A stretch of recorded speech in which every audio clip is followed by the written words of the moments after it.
The kitchen is one of the most expensive rooms in the house, and for some buyers, it's the biggest selling feature, but for others, it's the main reason that they don't buy the house. So in this video, we're going to talk about kitchen design mistakes. If you're thinking about updating your kitchen, the last thing you want when you go to sell the house is to find out that you're not going to get some of that money back due to a few design choices. Now, some design choices cannot be easily undone, but there are some changes that you can do to help put a little bit more money back in your pocket. So in this video, we'll be covering the common kitchen design mistakes, what to do instead to protect your investment, and how to fix some of these mistakes after the fact. Now, the first mistake is cropped cabinets. Now, cropped cabinets are cabinets that don't go all the way up to the ceiling. There's a space between the top of the cabinet and the ceiling. And one of the reasons why it's a mistake is because it's wasted real estate. That is space that could be utilized for storage and other things. But another reason is that it's a dust magnet. It gets nasty up there, and nobody cleans the top of their cabinets. Yes, some maybe do once a year, but more often than not, it's an out of sight, out of mind situation, and it can get pretty nasty up there. And another reason is that it makes the kitchen look smaller. Believe it or not, kitchen cabinets that go all the way to the ceiling do make the kitchen feel larger. And if you have a smaller kitchen, if you have a smaller home, having those cropped cabinets actually closes that space and makes it feel a little bit smaller than it actually is. So what should you do instead? Have cabinets go all the way to the ceiling. This creates a seamless look. It makes the space feel larger. You can have storage all the way up to the ceiling. Some people only have the cabinets go up a certain height and then they have a filler, but there is opportunity for lightweight items, plastics, other items that you wouldn't normally use on a regular basis that can be stored at the top end of that cabinet. It also looks much cleaner. If you have a cabinet that goes all the way up to the top of the ceiling, you have a nice crown molding that goes along the ceiling, it creates a more polished, finished look in the kitchen. Another option would be to incorporate a few glass front cabinets. Glass front cabinets that go all the way up to the ceiling gives you an opportunity to have it really decorated. You can put your nice china in there if you have it. You can decorate it for the holidays or special events. You incorporate some lights. You can really do a lot and add a lot of depth to the kitchen. Now, I did a video recently about glass front cabinets and the trend that's moving away to having them all glass front. But it does still look nice. It's still practical to have a few glass front, have it alternating to give it that extra depth, that extra feel, that warmth in the kitchen. Now, how do you fix an existing kitchen? You're not planning to put a whole new kitchen in, but you want to address that issue. Maybe you're getting the house ready for the market, or maybe you just want to make it look nicer. You want to change the look. Well, there's a couple ways that you can do that. One is to add a filler. And what will happen with the filler is they literally put a block filler with crown molding that blocks the space. Incorporate it into the existing cabinet. It looks really nice. It fills that gap between the top of the cabinet and the ceiling and adds some depth to that whole room, adds some warmth to that room. Another option you might want to consider, especially if you have higher ceilings or if the gap is a little bit larger, is to add a cabinet topper. And a cabinet topper is basically another cabinet. It fills the space from the top of the cabinet to the ceiling, but it also adds more storage. So it gives you an opportunity to store lightweight items or, things that you don't absolutely need access to on a regular basis. Now, the second mistake is having too many cabinets and not enough drawers. Now, if you have this design mistake like I do, you know exactly what I'm talking about. The first reason is that there are certain items that are just hard to access in a cabinet. Putting the crock pot behind the mixer and trying to get that out and you're on your hands and knees, it's a pain. It's not easy. It's not easy having it in a cabinet. And the other reason is the lack of organization. Sometimes those cabinets are hard to organize. You have a Tupperware cabinet and it's full of the Tupperware and you have it all nice and neat and organized. And then you go there the next day and it's a complete disaster. And yes, I'm talking to my children right now. And you're trying to find the one cover for the one container for the leftovers. It's not fun. It's not fun. And then the other thing is cabinets are becoming outdated. There are a lot more modern solutions than cabinets, and it's called drawers. So what do you do instead? Do the drawers. Having cabinets that have drawers, have multiple drawers for the organization feature. Having all of that Tupperware, I dream about this every day. Having it all laid out nice and organized on a drawer instead of a cabinet, 100% way to go. Having all of your pots and pans on a drawer, on a pull-out drawer. They make them wide, super heavy load drawers instead of having to dig through a cabinet, 100% way to go. Now, you don't want to do all drawers, obviously, but to mix and match and have a good combination of the two is something that you want to look at when you're thinking about a kitchen design. You want to make sure you have a healthy combination of drawers and cabinets. Now, for your existing cabinets, you do have a couple options. One would be to buy an aftermarket organizational system. Now, you can buy these on Amazon, and there's a lot of cool options out there. I've checked them out, trust me. You can buy anything from a pull-out trash can to a spice rack to a Tupperware. Yes, I've looked at those. And everything in between. And it'll essentially convert your existing cabinet to a similar type experience of a pull-out drawer. The other option is to hire somebody professionally. There are companies out there that will come and convert that cabinet to a similar type drawer experience. They won't necessarily go to the extent of replacing it with drawers, but they'll convert the inside of the cabinet to a drawer system that will give you all those added benefits that you are looking for. Now, mistake number 3 is going to be a customized backsplash. Now, I've talked a lot on this channel about the dangers of customization when you're talking about updates in your home in terms of how it translates to selling. Now, obviously, you want your house to be a home and you want it to have it the way you want. And if you want that bright orange backsplash, well, then you go and you do it. It makes you happy, have at it, 100%. But just know that it is something that will potentially be an issue when you go sell the house. So having customized backsplashes, number 1. Number 2 reason is that sometimes the backsplash doesn't fit the decor of the kitchen. You know, you may like that particular subway tile and that particular color, but it doesn't go with the kitchen itself and the layout and the whole vibe and style of the kitchen. And a buyer's going to walk in and spot that immediately. It's not going to go well, unfortunately. And then the third reason is that when you are selling your house, it is costly to replace. When a home buyer comes through a house, they are automatically going to double what the actual cost is on anything. If they see a backsplash and they're like, oh gosh, this is really doesn't go, this thing doesn't go with the others. Remember that song from a kid when you were a kid? Well, they're going to see that and they're going to say, oh gosh, how much is that going to cost? And it may cost a couple $1,000 to replace it. But in their mind, they're thinking 5 to 10. And when that happens, that translates into a lower offer.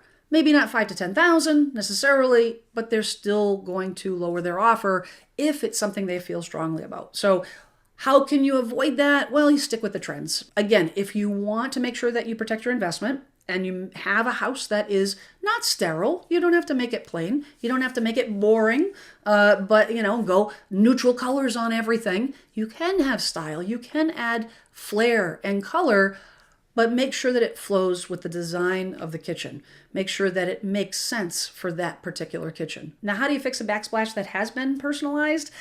The only proper way is to replace it. I have seen video after video telling you how you can paint it. Please don't do that. Please don't paint tile. Please do not cover it up.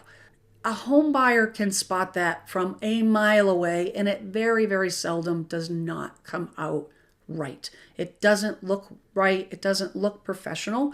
So I would discourage from doing that type of an update. I would rather, if you're not going to replace it, just leave it the way it is and let the chips fall where they're going to fall. And you know what? The upside is you'll have the enjoyment of enjoying that backsplash while you're living in your home. End of story. Now, mistake number 4, which is arguably way more important than the color of your backsplash, and that is not following the work triangle. Now, you might be thinking, Jen, what in the world is a work triangle? Are we like doing geometry in the kitchen now or what? No. Well, actually, yes, because a work triangle is the relationship. It's the ideal layout between the stove, the refrigerator, and the sink.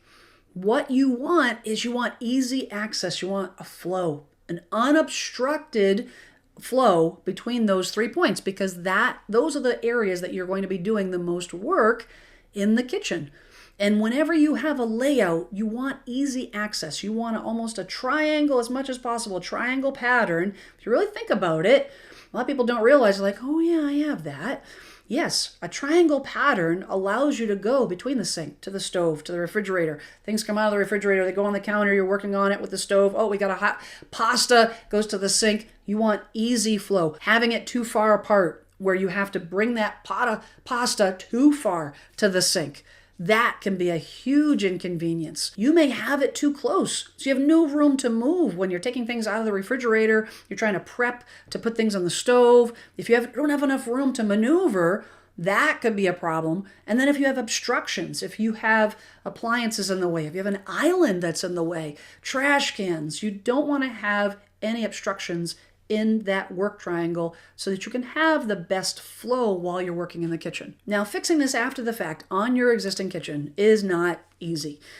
There are a couple things that you can do. If you have a portable workstation that you can roll in to give you that surface, so that when you're going between the refrigerator and the kitchen, especially if it's a little bit longer distance and you don't really have that triangle, but if you add a portable workstation to at least put things on for prep, it'll help the flow of that kitchen. And then if you do have anything that can be removed, if you have portable islands or anything that can be pulled out of the way to help open up that work triangle, that would help as well. Now, as you're going through all these mistakes, and maybe you're thinking about redesigning your kitchen, maybe you just want to update your kitchen, but you're wondering how much that will actually affect your market value. If you're thinking about putting your house on the market in the near future, you don't really want to do anything. You don't want to invest any money unless you're going to get 100% of that money back when you go to sell it. So the only way to know, the true way to know, is to chat with a local real estate agent. A local real estate agent that knows the comps in your area, what the average expectations are of the buyers. How much is that drawer system actually going to help you sell the house? It may be the type of thing that you just don't do it. You don't want to invest the money. But the only way is to have the conversation. Now, in order to get the best information, you need to talk to what I call a 20% agent, where a 20% agent is going to look out for your best interest, is going to tell you what you need to hear, not what you necessarily want to hear, because they're looking out for you. Now, if you have someone, fantastic. But if you don't, I'm happy to connect you with one of my preferred agents. There's a link in the description. Just click the link, fill out a quick form. I'll get back to you and connect you with one of my preferred agents. But then you'll be able to start that process and potentially save yourself money on not spending it on things that won't put it back in your pocket. Now, mistake number 5 is not having proper lighting. Proper lighting in the kitchen is something that is common, and I have seen a ton. It's either too dark and it's not welcoming, or way too bright and it's overwhelming. It feels like you're walking onto the surface of the sun. Or you don't have task lighting. You may have overhead lights, you may have a ton of recessed lights, but then when you're standing at the counter, you can't see what you're working on. You have very deep cabinets and it's creating all types of shadows. You can't see what you're working on. It becomes very, very, very difficult. You have to have a proper balance of lighting. Now, one thing you can do, and this is something that I did in my own home, is to install under-the-counter lighting. Now, I did go the smart route so that I could have independent control over the brightness. I could install extra switches if I wanted to. I can even control it remotely, set up automations so it comes on a certain time of the day, turn it off at night, like when my kids come home at night and go up to bed and forget to turn the lights off in the kitchen, and I'm laying in my bed and take my phone and boom, I can turn all the lights off in the kitchen from my bedroom, which is awfully nice. But you don't have to go that route. You could have just a plain switch. And to make it even better, put it on a dimmer. And having an under-the-counter lighting with a dimmer switch is really nice, especially if you have guests over, just to have that low ambient light, to not have the overhead lights on all the time, but just have a low light that gives you enough light to walk into the kitchen. And then if you want to work at the kitchen counter, you can turn those lights up. The other thing is, don't overdo the recessed lighting. Yes, lighting is key. Having good lighting in the kitchen is important, but don't go to the extent of installing 35 recessed lights, and I have seen this happen. You want to have a nice balance of the lighting. And then you can add accent lighting. Accent lighting would be like special colored lights inside of a glass cabinet, or maybe you have a few pennant lights hanging over an island. You want to have a balance between these different types, the undercounter, the ambient light, and the accent light. The combination of the three will give you a nice balance of light in the kitchen. As we segue from lighting, we go right into mistake number 6, which is overlooking electrical needs. If you have an older kitchen, you know exactly what I'm talking about. The electrical needs of a modern kitchen are much different. We have phones that need to be charged, tablets need to be charged, appliances, a lot of appliances that all need to be plugged in, and there just isn't enough outlets. Oftentimes, not only are there not enough outlets, but the location of the outlets is an issue. Having an outlet that is at the proper location, that's convenient, that you don't have to reach over while somebody's prepping dinner to plug in your phone, that's not quite ideal at all. And the other thing is the actual load capacity of those plugs. A lot of the electricity and the modern design requirements are much different than they were 20 years ago, 10, 20, 30 years ago. And that is something that sometimes gets overlooked on the load requirements for particular plugs. If you know you're going to need crock pots and you're going to need air fryers and things that actually draw a lot of amperage, you want to make sure that you have the proper electrical needs for those devices. So if you're planning to remodel, you're putting in a new kitchen, you want to make sure you have enough outlets. Make sure that you have ample outlets to cover all areas, especially if you're looking to add an island or have a breakfast bar. You want to make sure you have enough outlets to cover that entire area. The good news is that if you have some of these design mistakes or you have these challenges, this is not an insurmountable issue. You can absolutely address this, and it does not necessarily cost a lot of money to do so. Now, if you're not remodeling, you need extra outlets, you can install a thin power strip underneath the kitchen cabinets. You can also install USB outlets with USB plugs already incorporated, hardwired into the outlet. And then if you want to increase the amperage to be able to handle some of those appliances, those modern appliances that we have, and maybe your outlets can't handle it, call an electrician, have them look at the amperage rating in your panel. You may be able to update not the entire panel, but just the breaker itself. Put a higher amperage breaker on that panel so that you can run those higher amperage appliances with no issue. Now, as you go through this list, you may have some of these design mistakes. And if you want to sell your house, that's okay. The whole idea is to try to put as much money in your pocket with the least amount of stress. If you want to make some changes, potentially increase some of that revenue, put it back in your pocket, fantastic. But if you don't and you want to sell it, just price it properly and the house will sell. The big thing is that you're aware of what it is that buyers are looking for. And if you want some more ideas on other things that buyers might be looking for, other mistakes that you might not want to make when you're doing renovations in preparation to sell your home, you're going to want to check out these videos. I'm Sylvester, and I'm here to help you be a savvy home seller.